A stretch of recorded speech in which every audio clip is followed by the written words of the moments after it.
Le WAMcast.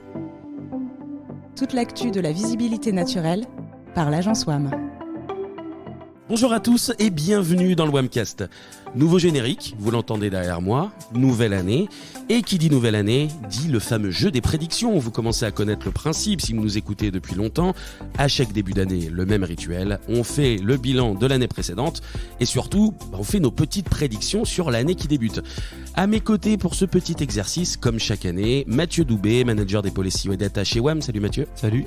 Et David Eichholzer, directeur et fondateur de l'agence WAM. Salut David. Salut à tous, salut Kevin. Alors messieurs, passons à la première partie, le verdict, tant attendu sur vos prédictions pour l'année 2022. Aviez-vous vu juste ? Vous êtes-vous trompé ? Nous allons le voir. On va reprendre vos prédictions et puis on va voir si on les valide ou pas, en toute objectivité, je vous rassure bien évidemment. Alors en premier, vous annonciez que le gros changement attendu dans les SERP, c'était l'avènement de la recherche visuelle avec le déploiement de Google Lens. En gros, vous me disiez l'année dernière qu'en 2022, on allait beaucoup plus rechercher à partir de la caméra de son smartphone. Oui, et c'était le sujet central du Search On 2022.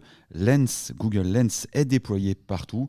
Google a annoncé que la fonction Lens était désormais utilisée plus de 8 milliards de fois par mois. C'est pas rien. C'est plutôt pas mal. C'est pas dégueulasse. La révolution visuelle, elle est désormais lancée. On attend le vrai déploiement du multi-search maintenant, par contre, pour la France. On est un peu à la traîne, comme d'hab, sur les fonctionnalités qui se déploient aux US avec 6 mois, 1 an d'avance, voire plus des fois. Et là, en l'occurrence, pour ceux qui ne sauraient pas de quoi je parle, c'est le fait de pouvoir ajouter du texte à ma recherche visuelle en complément d'une photo. Par exemple, si je veux les motifs de ta magnifique chemise, Kevin, sur une paire de chaussettes, et plutôt en jaune, quitte à faire plutôt que le violet. Le jaune me va mieux au teint, excuse-moi. Ouais, tu as choisi le violet, je suis désolé. Actuellement, comme dit, en gros, c'est pas encore déployé pour le grand public et ça arrivera probablement en France sous peu. Pour ma part, j'ai hâte de tester ça en l'occurrence. Bon, ça commence bien. On peut valider ce premier point et Google a même enfoncé le clou en 2022. Votre deuxième prédiction, ça concernait, alors outre l'avènement de l'utilisation de Lens, c'était l'apparition de plus en plus de visuels au sein même de la SERP de Google. Et je vais reprendre alors Florian Guilto, chef de projet SEO chez WAM, qui nous disait dans un précédent WAMcast, je cite, « Si Google souhaite concurrencer la plus grosse plateforme e-commerce qu'est Amazon, on n'a pas de difficulté à penser qu'il y aura plus d'images dans les SERP en 2022. » Ouais, c'est exactement ça. Et disons que tu nous reprends mot pour mot. Il faut de la précision. Vous voulez, c'est ça. Vous voulez jouer au voyant, il faut être précis. On fait dans l'extrême précision cette année. T'as vu Mathieu, on sent le niveau d'exigence monter quand même. Ouais, faut vraiment qu'on fasse gaffe là tout à l'heure, sinon l'an prochain on va avoir du mal. Clairement. Faites gaffe, oui. En tout cas, effectivement, Florian il avait raison. Que ce soit sur le desktop ou le mobile, il y a maintenant des carousels d'images pour toutes les recherches e-commerce. Par exemple, tu prends boussette bébé ou peu importe. C'est pas quelque chose qu'on avait systématiquement sur desktop typiquement.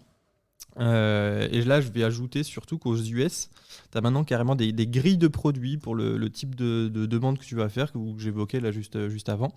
Et là, clairement, l'image, elle a une place centrale dans la fonctionnalité en question. Oui, et côté mobile, pour les requêtes du type ville, comme Mulhouse, tiens, par exemple, tout à fait par hasard. Au hasard, oui. Ouais, ça.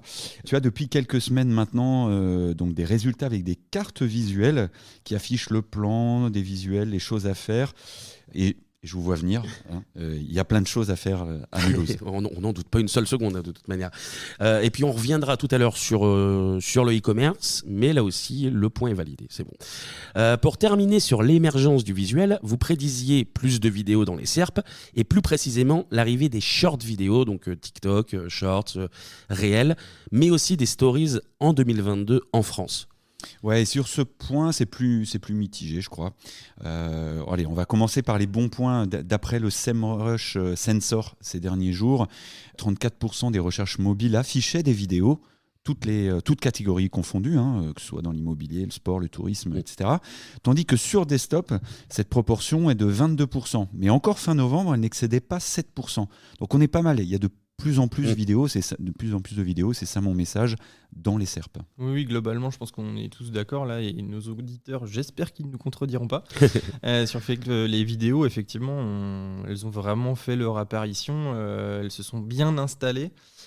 Tu tapes, je sais pas moi, par exemple, reboucher un trou dans du placo, que ça soit sur mobile ou desktop, tu vas taper d'abord les 4 résultats vidéo pour le coup qui sont de YouTube. C'est une recherche personnelle, ça. Tu fais des travaux en ce moment. Ouais, j'ai tendance à faire beaucoup de trous dans le placo. Mais donc, en tout cas, des vidéos, mais pas forcément de shorts, de réels ou de TikTok. Non, pas en France en tout cas, c'est le mauvais point de notre prédiction, on va dire, 2021. Mais aux US, oui. D'ailleurs, c'est pour cela que le site le plus visité au monde, ça a été annoncé début 2022, est devenu TikTok, même devant Google. C'est sous l'impulsion de l'intégration des vidéos TikTok dans les SERP US par Google, donc. Voilà, et en particulier sur les requêtes liées aux personnalités, tout ce qui est gossip, etc. Mais pas en France encore. Voilà. Kevin a dit les réels, il l'a dit. C'est les Reels qui. Je préfère les Reels, oui. Bien sûr, mais je suis pas bilingue. Moi non plus. Je suis vieux, tu sais, moi j'utilise. Depuis MSN, moi je suis largué, vraiment largué. Ce que je devais dire, qui est écrit sur mon papier, en gros, c'est qu'effectivement, TikTok, la vraie réussite de TikTok, c'est que TikTok, c'est un autre usage. On est juste trop vieux autour de cette table pour vraiment comprendre l'intérêt, David. Alors je ne te permets pas. Si. Nous en parlait juste avant l'enregistrement en plus, David, qui checkait TikTok. Donc, tu vois, t'es mauvaise langue. Ouais, mais il disait que c'était un peu naze quand même. Et c'était mon côté vieux. Mais en tout cas, voilà, pour revenir à notre sujet, pour moi, par contre, dans Discover, par exemple, tu as vraiment des shorts qui sont proposés en carrousel. En l'occurrence, du coup, c'est pas TikTok. Hein. On imagine aisément que Google n'a pas intérêt à mettre Instagram ou TikTok trop en avant, surtout qu'en ce moment, il pousse de plus en plus de publicité pour le coup sur ce support, donc pas trop dans son intérêt, quoi. Bon, je peux pas vraiment valider tout le point parce que c'est pas exactement ce que vous aviez dit. Mais bon, sur la tendance de l'émergence des vidéos, en tout cas, on est pas mal. On continue lors du numéro consacré au Search On 2021. Vous évoquiez, il y a un peu plus d'1 an, donc, l'arrivée du Continuous Scroll. Ouais. T'es quand même un peu dur sur la partie d'avant. Oui, non, écoute, il faut d'exigence, un peu d'exigence. Oui. Mais effectivement, là, en tout cas, pour ce sujet du Continuous Scroll, c'est Perfect Time. Pour le coup, non seulement Google, il l'a déployé en cours d'année sur mobile, en France, je répète, en France, ça existe. Il se passe des choses en France aussi. Et à Mulhouse, ouais. Mais en plus, effectivement, c'est disponible sur desktop depuis quelques semaines aux États-Unis. Donc, probablement chez nous, bientôt dans les bacs. C'est validé alors aussi. Je vous propose de corser un peu le jeu des prédictions, puisque l'année dernière, on avait zoomé sur le e-commerce. Alors, voici ce que vous annonciez. Des produits directement présents dans les SERP, un panier de commandes directement disponible dans Chrome, des données structurées propres au e-commerce avec des stocks et livraisons en temps réel, et des filtres de recherche type Jump to Search pour les résultats e-commerce. Oui, alors, pardon, Kevin, on est un peu en fin d'année, on est tous un peu crevés, mais je prends un peu mes aises. Tant pis si je passe un peu pour un orgueilleux sur ce coup-là, mais Mathieu, là, on peut dire strike. Bon, je demande à Mathieu, parce que Mathieu, il faut savoir, incarne quand même la sagesse au sein du pôle SEO, donc je demande sa caution. Ouais, non, mais je vous ai retiré un point juste avant, et du coup, là, vous prenez vos aises. Ouais, là, on se laisse un peu aller. Ouais. Non, mais effectivement, c'est pas mal non plus. Effectivement, aux US, on a désormais pas mal de grilles de produits au sein des SERP, et la fonctionnalité de suivi des produits là sur le Merchant Center, c'est pas facile à dire. Tu te moquais de Merrills, mais bon, finalement... Ouais, c'est vrai. Non, mais je l'ai dit dans un anglais aussi. Elle est intégrée à la Search Console désormais. Il y a un rapport dédié à ça. Le panier de commandes qui est disponible sur Chrome, là on est toujours sur les US, on peut payer au sein de l'écosystème Google sur le mobile aussi. Il y a bien des données structurées qui sont propres au e-commerce, dont la livraison en temps réel et les prix. Et depuis quelques semaines sur mobile, pour les résultats de recherche produit, toujours aux US, les fils de recherche, ils ont fait leur apparition dans les pages de résultats pour filtrer un style, une couleur, une marque. Tu as des petites bulles, tu peux cliquer pour filtrer le listing. Ok, bon, bah pas mal. Hein. Vous aviez pronostiqué quoi pour la finale de la Coupe du Monde, du coup? Alors, juste histoire de se faire un peu de mal en ce début d'année. Non, mais alors perso, moi j'avais le Maroc versus le Portugal. En l'occurrence, je l'avais. Tu pourras demander à Arnaud Leroux de Fuel Market, je lui avais dit. Oui, on en profite pour saluer Arnaud qui avait participé à Swamcast d'ailleurs. Mais bravo pour tes talents divinatoires, Mathieu. Bon, va revenir à notre sujet quand même. Un petit mot sur le local maintenant. Vous évoquiez grosso modo une accélération des fonctionnalités disponibles sur Google My Profile, une place plus proéminente du local pack dans les SERP. Est-ce que ça a été le cas ? Ouais, clairement, le local pack est systématiquement présenté en haut de page, quasiment pour toutes les recherches. Il prend toute la largeur de l'écran, présente des filtres de classement. Tu as horaire, prix, distance avec l'endroit où tu effectues ta demande. Il affiche 3 résultats organiques, même maintenant un payant. Ouais. Voilà, et côté fonctionnalité de My Profile, tu as des choses qu'on a notées aussi, comme le stock en temps réel, l'affluence, les horaires, les promos en temps réel, événements en cours. Il y a beaucoup de choses dans cette liste. La possibilité de chatter avec quelqu'un de l'entreprise ou du shop en local. Tout ça, c'est désormais disponible et c'est à mettre en place là, si vous voulez, dès maintenant. Ouais, et tu as d'autres fonctionnalités qui ont encore fait leur apparition. C'est d'ailleurs là en cette fin d'année, ce sont nos amis de partout qui étaient déjà venus dans ce Qui étaient venus dans le webcast. On en reçoit tout le monde ici. C'est ça. Qui l'ont relayé donc il y a quelques jours là sur LinkedIn. Tu peux maintenant déposer un avis pour un restaurant par exemple qui intègre des services sur place, à emporter, livraison, des types de consommation, dîner, déjeuner, brunch, des prix, voilà, ou par exemple donc tu peux le faire aux États-Unis, des attributs comme végétarien adaptés aux enfants. Et quand tu cliques sur un attribut, il est ensuite possible de commenter l'attribut en question, donc c'est-à-dire mettre un commentaire spécifique sur le fait que le restaurant, par exemple, est végétarien. Voilà, donc demain, il sera peut-être possible de paramétrer chaque champ de l'avis, voilà, ou que ces questionnaires soient différents en fonction de votre catégorie principale. Donc on voit que tout ça s'enrichit encore au profit des petits business locaux. Voilà. Moi, je pense pas en revanche que ça prenne beaucoup plus de place qu'avant dans les SERP. Mais par contre, effectivement, la place qui est prise, elle est mieux exploitée par Google, si tu veux. Les fonctionnalités vont un peu plus loin. Et sur les autres fonctionnalités visant à mieux cerner l'intention de l'utilisateur, vous évoquiez alors l'un et l'autre. Mathieu, toi, c'était des fonctionnalités liées au fact-checking, notamment à l'occasion des élections de mi-mandat aux US. Et David, c'était la mise en place de la fonctionnalité Things to Know ou Refine and Broaden. C'est bien. Ah oui, là c'est canon. Là, tu reviens de New York. Là. Exactement. Donc, Refine and Broaden à partir d'une requête générique pour aller plus vite vers la bonne réponse. Ça aussi, qu'est-ce que ça a donné alors ? Pour le fact-checking, pour être honnête, c'était déjà dispo avant. J'ai pas eu l'impression que l'efficacité elle était meilleure pour les élections. Je sais en revanche que Google a mis en place le fact-checking à plusieurs endroits dans ses résultats de recherche, en l'occurrence. Lorsqu'il y a une déclaration correspondant à votre recherche, quand tu cherches quelque chose et qu'il y a une déclaration qui correspond, je veux dire, qu'il y a du fact-checking par un site web sur ce sujet, il y a un résultat qui peut s'accompagner d'une fenêtre qui va comporter les informations, la déclaration qui est concernée, l'auteur de la déclaration, le nom de l'éditeur qui vérifie les faits de la déclaration en question. Tu vas avoir un résumé du fact-checking qui est fait par l'éditeur. Sur un Google Images, tu peux avoir du fact-checking aussi avec les informations sur le libellé fact-checking avec une petite vignette qui s'affiche. Le nom du domaine à l'origine du fact-checking. Quand tu vas sélectionner une image dans le résultat de recherche, tu auras la déclaration qui est concernée, le nom de l'éditeur à l'origine du fact-checking, encore une fois. Et puis le résumé également à cet endroit-là. Okay. Ouais, et puis dans Google Actualité, tu as aussi des choses de ce côté-là. Donc les articles de fact-checking publiés par les éditeurs d'actualité apparaissent à plusieurs endroits. À la une, couverture complète. Sur un ordinateur, une fiche de fact-checking est disponible sur Google Actualité dans certains pays, sans compter donc la fonctionnalité About this result, notamment en France, sous chaque résultat de la SERP. Tu peux voir maintenant d'où vient ce site, quelle est son origine. Bref, il y a tout un tas d'éléments maintenant qui sont mis en place pour vérifier les faits et ce qui est dit. Voilà, c'est plutôt intéressant, plutôt quali cette évolution de Google. Ouais. Et là, on n'avait vraiment pas pris un gros risque. Voilà aussi. Ça prend pas de risque juste pour avoir des bons points un an après. C'est ça. Faut se mouiller un petit peu les gars quand même. Je vous préviens. Et David, je reviens vers toi concernant Things to Know. Oui, là, je m'étais peut-être un peu trop mouillé pour le coup. Tu vois qu'on fait bien de se mettre des points. Sinon, c'est ça. En tout cas, attends, il y a quand même une petite nuance.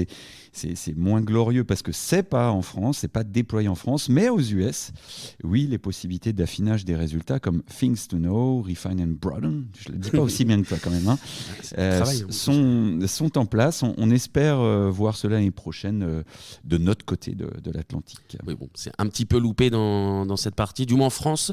Et comme aux US, c'était une annonce que vous remontiez, bon, c'était aussi un petit peu facile là aussi, sans vous enlever trop de choses. On va parler IA. Vous évoquiez la possibilité que Google comprenne beaucoup mieux, d'une part, les contenus de son index, mais surtout les demandes des internautes, grâce à une meilleure conception du monde, avec Google Mum notamment, dont on avait parlé dans le webcast. Est-ce que de ce côté-là, il y a eu des nouveautés ? Ouais, non, mais là, c'est un petit peu mon quart d'heure, mon pas bon quart d'heure, puisque donc Google Mum, je m'étais un peu enflammé en disant que pour S1 2022, nous verrions des premiers résultats, mais c'est pas le cas. Non, c'est pas le cas. Mais après, par contre, moi, typiquement, pour le coup, j'ai évoqué l'année dernière le futur de la recherche, sans m'aventurer non plus trop dans l'espace-temps, mais sur l'interface de chat, Lambda de Google. Et au final, c'est chat OpenAI avec GPT derrière qui a damé le pion à Google sur cette fin d'année. Après, Google n'est pas en reste. Ils vont probablement se bouger un peu les fesses en 2023 avec ce nouvel outil qui prend de plus en plus d'ampleur. On va probablement s'en reparler même. Enfin, c'est pas probable, c'est que je l'ai écrit, donc on va en reparler après. Mais globalement, moi, c'est surtout sur ce sujet-là, j'ai vraiment hâte de voir ce que Google va proposer pour contrer ça, parce que ils auront un peu coupé l'herbe sur le pied en l'occurrence. Bon, là, c'est aussi un petit peu plus mitigé sur ce point. Bon, il y a des éléments bien vus pour Lambda, l'interface de chat avec l'IA. Bon, pas de Google pour le coup. Non. Mais bon, vous aviez assez de bons points comme ça. On peut dire que voilà, là-dessus, c'était plus confus. On est d'accord. Bon, cette première partie, c'était pour revenir sur vos prédictions de fin 2021 pour l'année 2022. Ça, c'était sur les nouvelles fonctionnalités de Google. Il y avait également eu des prédictions sur les pratiques SEO. On ne va pas forcément tout passer en revue parce que ça serait un peu long. Et puis, tout ça n'a pas forcément tout changé du tout au tout cette année, on est d'accord ? Ouais, tout à fait, on est d'accord. Dans ce cas, je vous propose de nous pencher sur la partie que tout le monde attend, vos prédictions pour 2023 sur les évolutions attendues pour la pratique du SEO. Et on pourrait éventuellement revenir sur quelques points que vous évoquiez l'année passée sur les fonctionnalités de Google attendues en France pour 2023. Alors, je sais que ce n'est pas votre forme, mais je vous propose d'essayer un format court cette fois, histoire d'avoir le temps d'être un petit peu exhaustif. Je sais que vous êtes très très loquace, mais je suis sûr que vous êtes capable d'être concis. Je crois en vous, en tout cas, là-dessus. Moi, je ne peux pas le garantir, mais je peux essayer de faire des efforts. On te garantit l'effort. C'est le plus important. C'est le plus important. Donc, il y a de la bonne volonté, c'est bien. C'est ça. Bon, on se lance, messieurs. Quelles sont vos prédictions pour la visibilité organique en 2023 ? Et David, je te laisse démarrer. On a 10 cours, je rappelle. Allez. Alors, pour une tendance de fond, pour 2023, la Customer Journey ne se limite plus à Google. L'utilisateur vogue d'un écosystème à un autre. Google en est un, Amazon en est un autre, Instagram aussi, TikTok aussi. Tu vois qu'il y en a de plus en plus. Donc, avant de faire confiance à une marque et de procéder à un achat, on voit que c'est un petit peu plus. Le parcours est plus complexe et l'utilisateur est plus volatile aussi. Et qu'est-ce que ça signifie concrètement pour les annonceurs ou les marques qui nous écoutent ? Effectivement, là, en l'occurrence, les marques elles doivent aller à la rencontre de leur cible, là où elles se trouvent, en fait, ce qui amène à devoir construire des passerelles entre les différents leviers d'acquisition organique, de manière à construire des parcours utilisateurs qui vont être multicanaux en fait, dans l'idée. L'idée, c'est de ne plus être centré uniquement sur Google, mais aussi, comme disait David, sur TikTok, Instagram, LinkedIn, Amazon, etc., selon le cas de figure qui va t'intéresser. Et là, en l'occurrence, moi, j'insiste vraiment, ça reste de l'organique. C'est pas forcément si nouveau que ça, d'ailleurs, en fait. Ça existe depuis longtemps. Tu vois, LinkedIn, tu peux faire de l'organique depuis un sacré bail. Ça prend juste de plus en plus d'importance. Et c'est quelque chose qu'il faut pas négliger, parce que c'est très chronophage à penser, à construire et ensuite à déployer quand tu mets en place ta stratégie, quoi. Donc on comprend que l'hégémonie de Google sur la recherche naturelle ou organique, elle est bousculée, forcément. Comment on s'y prend concrètement ? Pour faire court, il faut opter pour une approche globale ou, comme on dit dans le marketing, une approche holistique. Notamment dans la production de contenu. Concrètement, tu penses ton message une fois et tu l'adaptes, tu le déclines pour chaque plateforme. Le bon contenu au bon moment, au bon public. Voilà. Ensuite, toujours pour les contenus, faire moins mais mieux. Alors certes, il y a l'approche du slower content aussi dans une optique de ne pas continuer à produire trop de contenu. Tout ça consomme de l'énergie aussi, c'est certain.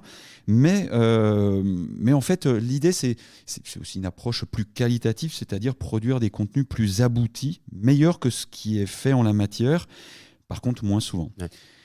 Et enfin, le troisième point, pour résumer, se réapproprier la donnée dans un contexte RGPD qui est de plus en plus contraignant pour les marketeurs. Et ça, on peut le faire en mettant en place un registration wall, par exemple, qui est gratuit. C'est ce que fait, par exemple, un journal du net. C'est-à-dire que toutes les infos sont gratuites, mais il faut quand même se loguer et apporter quelques infos, quelques données, pour avoir un meilleur ciblage de la publicité. Tout ça, c'est pour connaître mieux son audience et être plus pertinent dans les contenus qui sont desservis à l'utilisateur. Et là, la conséquence en fait de tout ça sur l'organisation de la mise en musique, on va dire, de ton dispositif, c'est que tu peux plus vraiment travailler seul en fait quand tu es SEO. Concrètement, tu dois faire appel à un concept qu'on travaille de plus en plus chez WAM, c'est l'intelligence collective, du travail à plusieurs en équipe. Voilà, il y a plein de manières de le dire. L'idée, c'est de lever les barrières entre les expertises qui vont être impliquées sur un projet, un travail à faire en commun. Et là, c'est que ça soit à faire au niveau de l'agence en interne ou avec les clients. Je ne sais pas s'il y en a qui ne travaillent pas trop avec leurs clients, c'est des choses qu'ils devraient commencer à faire un peu plus. Et en bref, l'agence, elle se mue toujours plus en une extension de l'équipe marketing du client pour faire en sorte qu'il y ait un vrai collectif on va dire pluridisciplinaire qui se crée. Et qui vit tout au long d'une année, tout au long de la vie d'un projet, on va dire ça comme ça.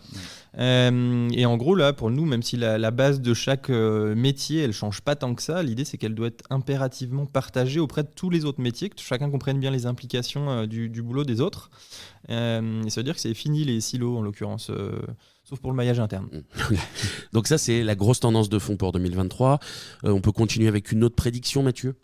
Ouais, alors on l'avait expliqué l'année dernière, mais avec ce qu'on vient de décrire, on va dire au niveau de l'évolution du métier, la finalité de notre travail au niveau de la visibilité naturelle, c'est plus vraiment d'obtenir simplement une position ni même des visites, ce qu'on va aller chercher, c'est l'engagement de l'utilisateur avec la marque. C'est ce qui doit vraiment, je pense, devenir l'obsession en 2023 de tous les gens qui travaillent l'acquisition, quoi. Oui, parce qu'en tant qu'utilisateur, nous sommes déjà submergés et très submergés même par les informations et la communication des marques.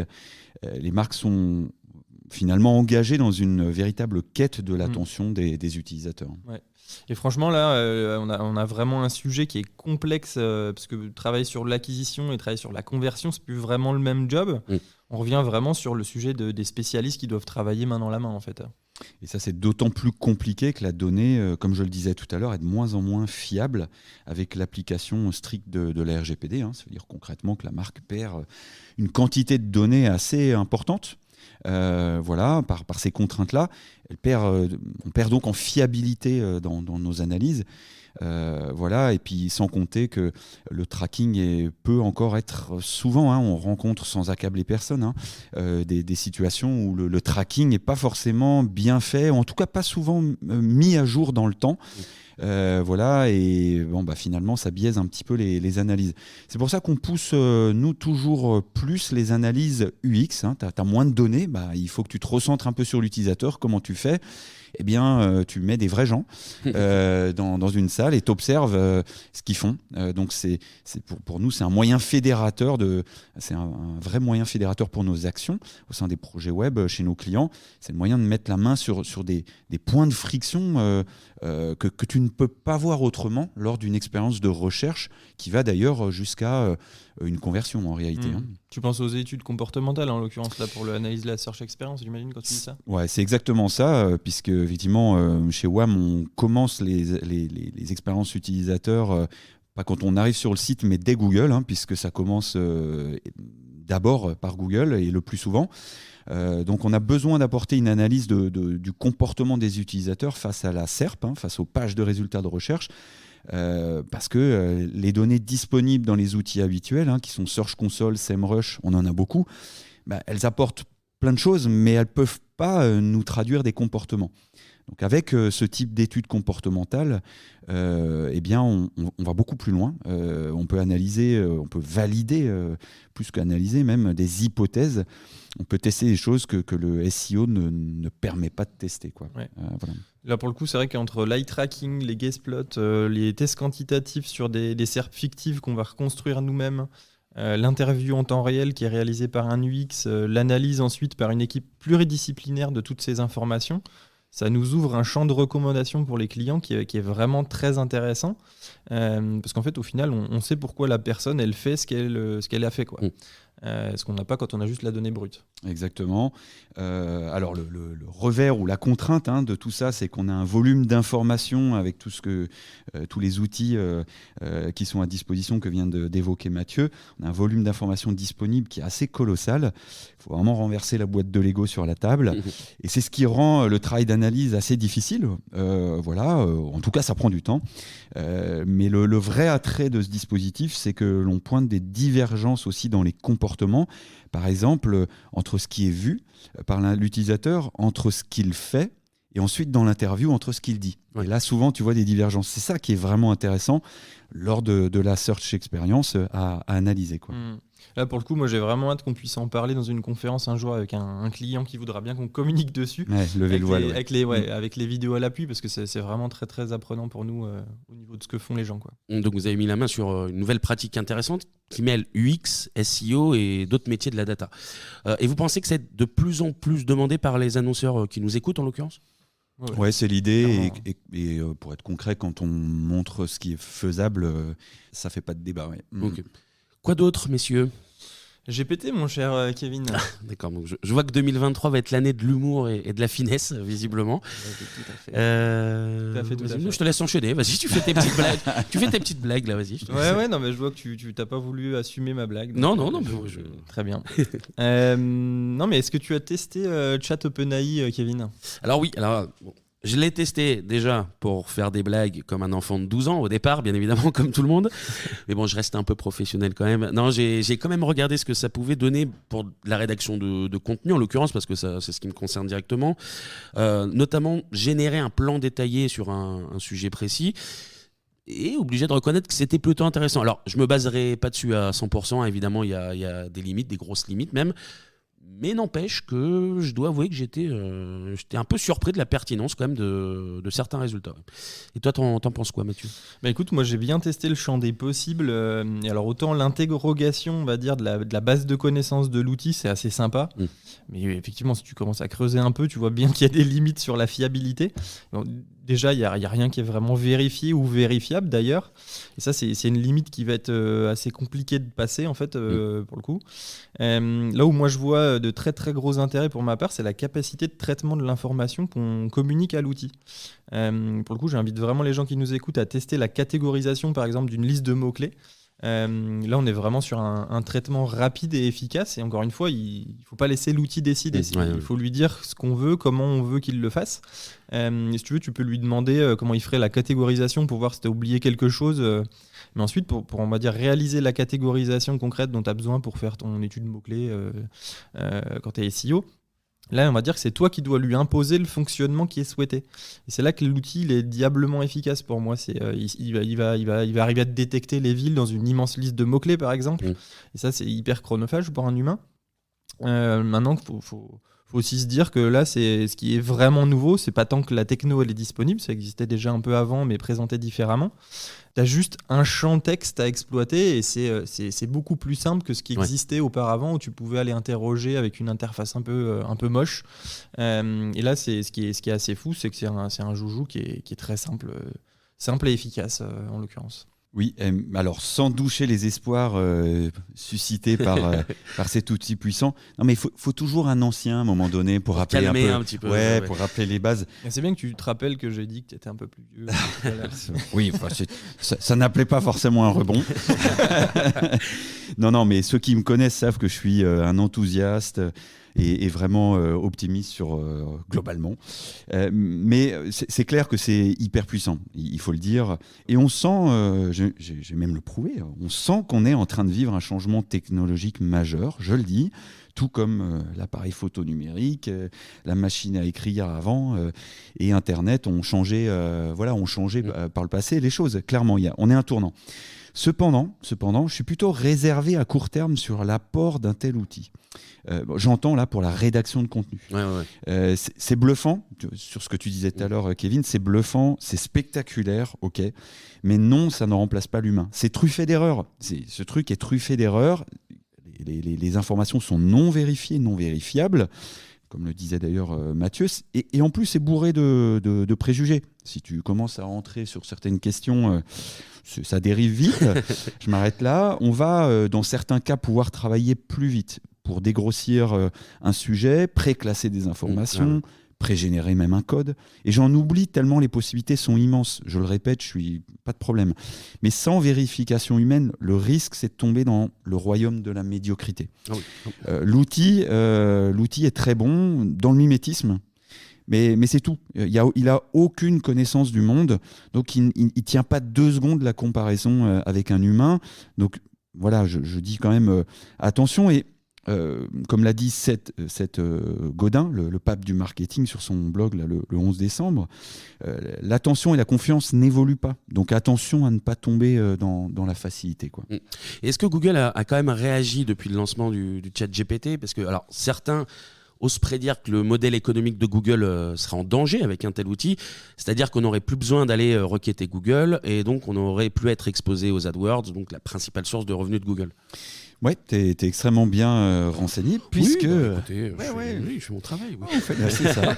Parce que cette nuit même, figurez-vous, Sundar Pichai, donc le PDG de Google, a demandé à ses équipes, ou plutôt a sommé ses équipes, d'accélérer les travaux de développement sur Lambda, son chat IA, son chat GPT à lui, parce que effectivement, il y a une vague de popularité grandissante là, qui s'est emparée de la sphère digitale. Tous les marketeurs sont à fond dessus et tout le monde va s'amuser, on va dire sous le sapin, à utiliser et à tester l'outil.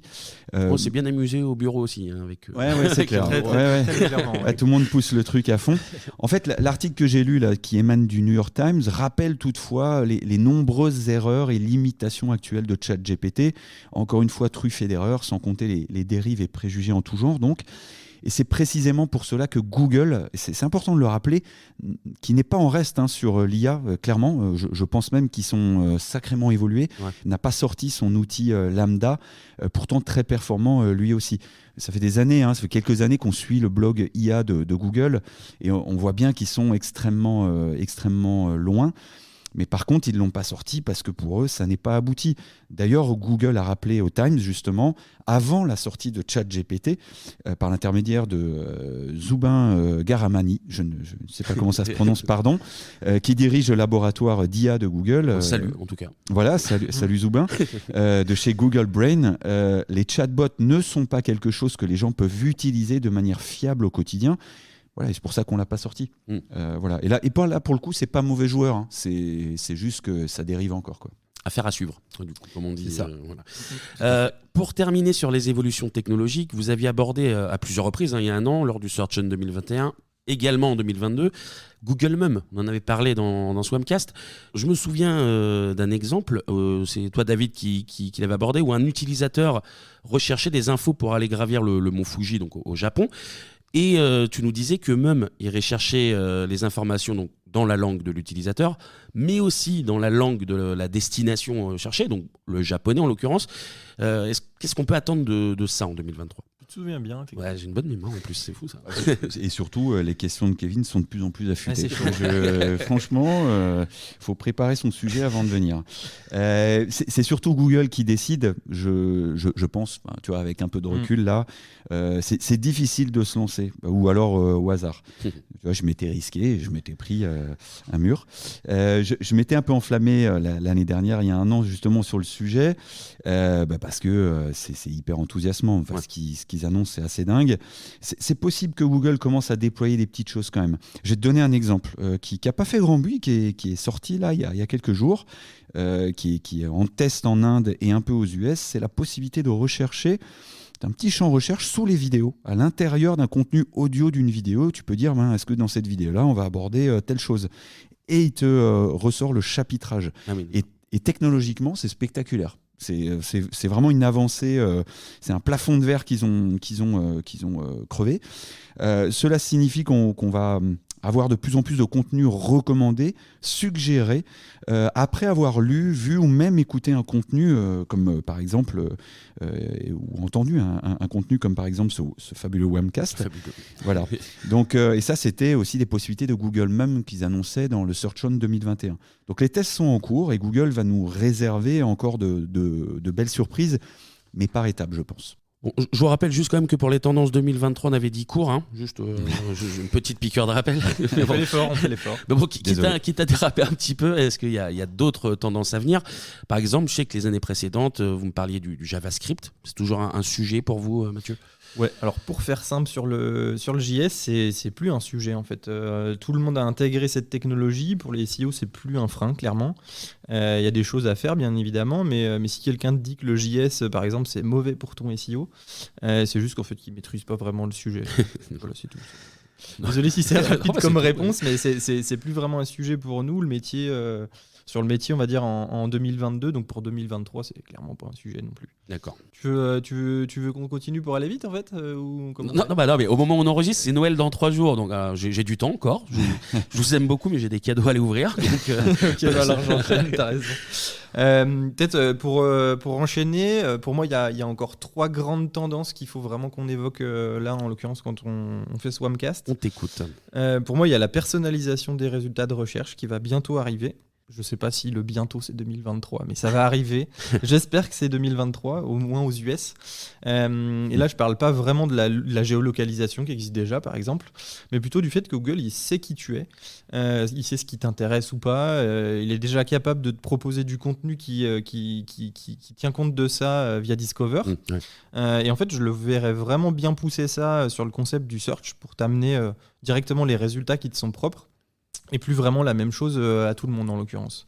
Ça induit pas mal de changements pour nous SEO, parce qu'il faudra de plus en plus qu'on fasse des efforts pour monitorer la visibilité des clients. En l'occurrence, dans les résultats de recherche, ça va être assez complexe. Mais c'est d'autant plus finalement intéressant au niveau de notre boulot. Et comme il faut bien placer l'info quelque part dans ce Wamcast, non, le SEO n'est pas mort en 2023. Ah, mais c'est la question qu'on pose chaque année, ça. Du coup, oui. Là, j'anticipe la question. Merci Mathieu. Le SEO, il fait comme il a toujours fait. Il évolue, il se transforme en quelque chose de plus intéressant, passionnant à travailler. Et c'est tout ce qu'il fait en fait. Et pour compléter ce que dit Mathieu par rapport à la personnalisation, les fonctionnalités liées au balisage de ton parcours de recherche qui sont déjà sortis aux US, comme Refine, Broaden, il revient. Things to Know, mais aussi les feature snippets et les PA qui proposent des questions hyper précises par rapport à ta première amorce, lors de ta première requête, amènent l'internaute finalement à converser pratiquement et de plus en plus avec la marque. Et je pense que ça va encore muer, ça va encore prendre une autre forme, se développer. Voilà, la finalité de toutes ces évolutions, c'est d'arriver plus vite à la bonne information, on le rappelle, et je pense qu'on va voir ça fleurir beaucoup plus cette année-là. Je sais pas si vous vous rappelez, à un moment j'ai dit qu'on faisait court. C'est pas du tout le cas, par exemple. C'était pas si long. Ouais, c'est dur. Le deuxième point, Mathieu. Ouais, donc le deuxième point pour moi, c'est que les SERP se transforment, notamment en e-commerce, avec pour moi le vrai déploiement d'une marketplace qui est intégrée côté Google en l'occurrence. De la même manière qu'à ce jour, Amazon va gérer pour les marchands les commandes, les clients, etc. Demain, je vois bien Google faire la même chose. Ils prennent vraiment ce chemin aux US. On en parlait tout à l'heure avec le panier dans Chrome. Et là, en l'occurrence, il y a un article de blog qu'on a publié assez récemment. Je fais la promo. Et ça, c'est mon collègue Maxime Bonnefond qui en parlait. Google, ils avancent vraiment fort sur ce sujet-là. Ouais. On l'aura probablement pas tout de suite en France, mais c'est clairement la trajectoire qu'ils suivent. Et ça, pour les e-commerçants, c'est un gros changement à venir, en fait. Parce qu'en fait, le contenu qui va vraiment leur générer du trafic demain, c'est les produits qui vont être directement exposés par Google dans ces pages de résultats. C'est déjà un peu le cas, mais ça va l'être de plus en plus. Et c'est un peu moins les grosses pages piliers comme les catégories, par exemple, qui vont lister plein de produits. Elles seront toujours utiles, bien sûr, dans les pages de résultats, mais pas forcément sur les mêmes requêtes. En fait, l'idée pour Google, c'est de gagner une étape pour que les internautes aillent plus vite en fait, à leur besoin final, qui est accéder à des produits. Mais dans l'idée, on va dire que ce qui peut être assez rassurant, c'est que les internautes ils voudront toujours visiter le site de ta marque, parce que ça va être c'est un concept un peu affinitaire. Si tu aimes bien une entreprise, tu vas vouloir aller te concentrer sur ses produits, donc visiter le site de la marque. Donc probablement qu'ils vont modifier leur requête pour trouver le site si la SERP de Google elle change de manière trop radicale. Donc après, c'est à vous de bosser l'autorité, la notoriété, la popularité de vos marques pour que ça se produise en fait. Pour compléter ce que tu dis sur la partie e-commerce, ce que nous avait dit Jess Scholz quand même lors du Search Love et que j'avais trouvé assez intéressant. Je suis d'accord avec ce que tu dis sur le fait il faut qu'il y ait une affinité avec la marque, mais l'intégration sera telle que Google, son objectif, c'est quand même que tu puisses aller faire la conversion en restant chez Google et même avec Google Pay. Alors on n'y est pas encore, mais on peut s'attendre vraiment à une intégration telle que finalement la conversion se fera sur Google, pas forcément chez toi. Encore une fois, il va y avoir un petit peu de temps, mais c'est vrai que ce qu'on a vu là, avec tout ce qui est développé, je suis assez d'accord avec Mathieu, ça va être le gros point là pour les e-commerçants en 2023. Il faut surveiller ça de près. David, je reste avec toi. Tes dernières prédictions pour 2023 ? Ouais, moi, mon chouchou pour 2023, je l'ai déjà abordé.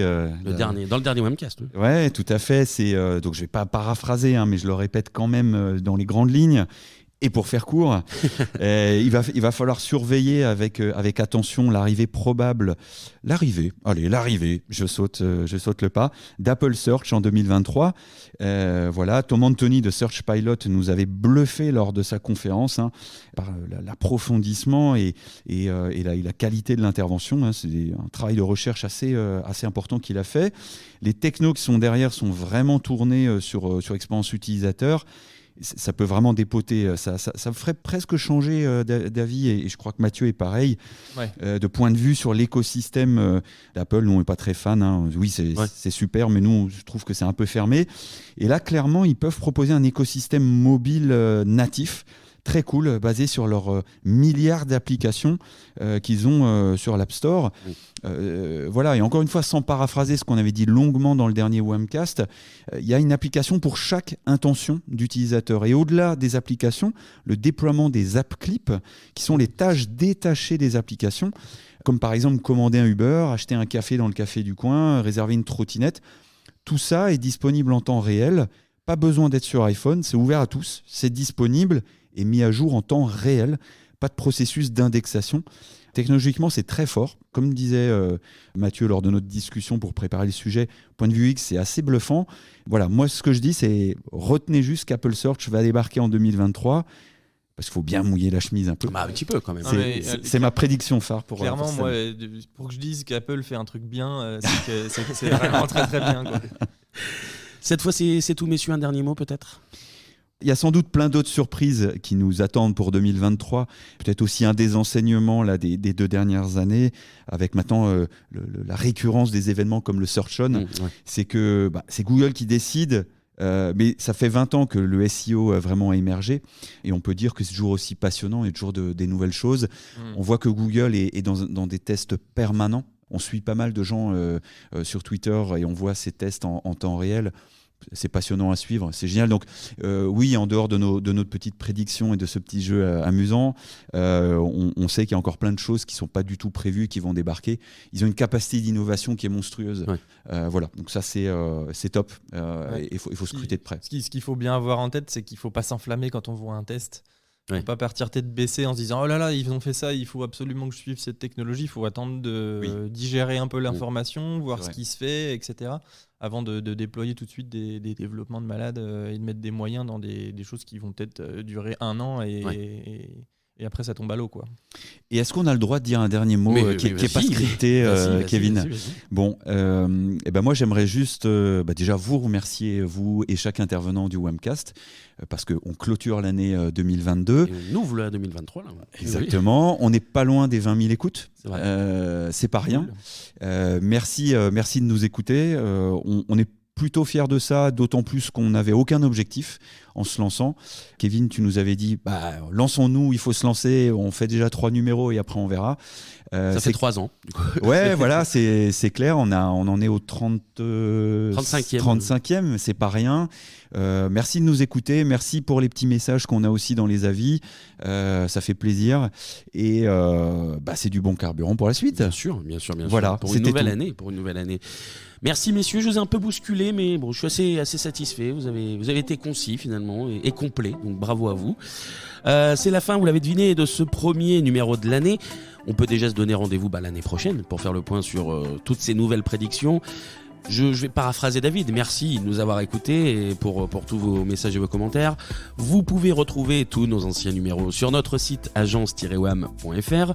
Vous pouvez nous retrouver aussi sur les réseaux sociaux, également sur LinkedIn, également sur Twitter @wamref, et également n'hésitez pas à laisser 5 étoiles sur vos applications de podcast, voire même laisser un petit commentaire. Ça prend que quelques secondes, c'est important, donc n'hésitez pas. Et nous, on se retrouve très rapidement pour un nouveau numéro. À bientôt.